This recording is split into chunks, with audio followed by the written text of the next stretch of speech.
Yan, ang gagawin natin ay diagram natin si bulb A and B, control B, switch A, then bulb C and D, control D, switch B. Tapos meron tayong dalawang CO.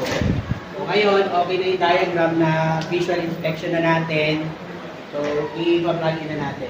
Tingnan natin kung tama yung gawa ng joint. Go! So, energize. Then, switch A. Switch 1. Switch B. Para malaman natin kung merong energy yung ating CO, gagamitan natin ng voltage tester.